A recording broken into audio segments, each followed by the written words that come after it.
Dear friends and followers, Iran மற்றும் America இடையிலான யுத்தம் தொடராக நடைபெற்றுக் கொண்டிருக்கின்றது. அமெரிக்கா ஈரான் மீது தாக்குதல்களை மேற்கொள்வதும் ஈரான் பிராந்தியத்தில் உள்ள அமெரிக்காவினுடைய நிலைகள் மீது தாக்குதல்களை மேற்கொள்வதுமாக இந்த யுத்தத்திற்கு ஒரு முடிவுகள் எட்டப்படாதா என்ற ஒரு எதிர்பார்ப்பு காணல் நீராக மறைந்து கொண்டே இருக்கின்றது.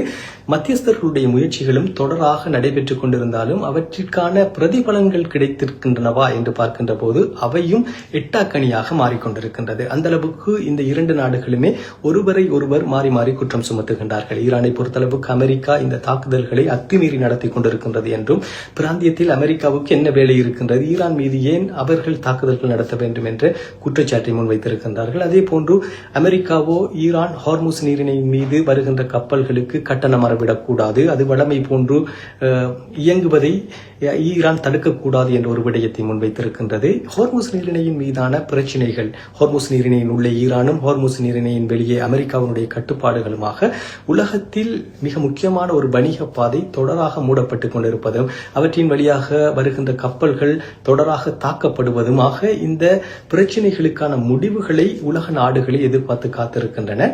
வருகின்ற நாட்களில் அமெரிக்கா மற்றும் இஸ்ரேல் இணைந்து ஈரான் மீது மிகப்பெரிய ஒரு தாக்குதல்களை நடத்தக்கூடும் என்ற ஒரு ஐயம் அமெரிக்காவினுடைய மிக முக்கியமான செய்தி நாளிதழ்களில் நடைபெற்றுக் கொண்டிருக்கின்றன. அமெரிக்காவுடைய உயர்மட்டத்தை முன்னிலைப்படுத்தி அந்த செய்தி சேவைகள் இந்த தகவலை வெளியிட்டிருக்கின்றன.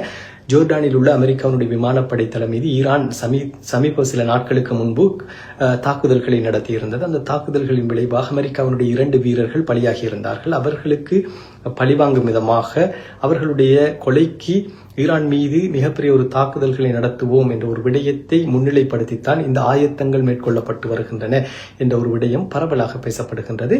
இருந்தும் இந்த ஹார்முஸ் நீரிணையின் மீதான கட்டுப்பாடுகள் அமெரிக்காவினால் தளர்த்தப்படுமா, ஈரானில் தளர்த்தப்படுமா, அல்லது இந்த 2 நாடுகளையும் தாண்டி சர்வதேச ரீதியில் ஒரு மத்தியஸ்த சபை உருவாக்கப்பட்டு அவற்றின் ஊடாக இந்த ஹார்முஸ் நீரிணை வழியாக வருகின்ற கப்பல்களுக்கான கண்காணிப்பு நடைபெறுமா என்ற ஒரு எதிர்பார்ப்புகள் எழுப்பப்பட்டு வருகின்றன.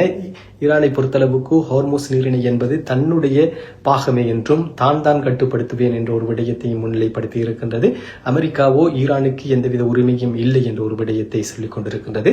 வருகின்ற நாட்களில் எவ்வகையான விளைவுகள் ஏற்படப்போகின்றன, யுத்த நிறுத்த பேச்சுவார்த்தைகளின் அடிப்படையில் இந்த 2 நாடுகளும் தற்காலிகமான ஒரு யுத்த நிறுத்தத்திற்கு உடன்படுமா என்ற ஒரு கேள்வியோடு தொடர் வீடியோக்களுக்கு பேஜை ஃபாலோ பண்ணுங்க நண்பர்களே. மீண்டும் ஒரு வீடியோவில் சந்திப்போம்.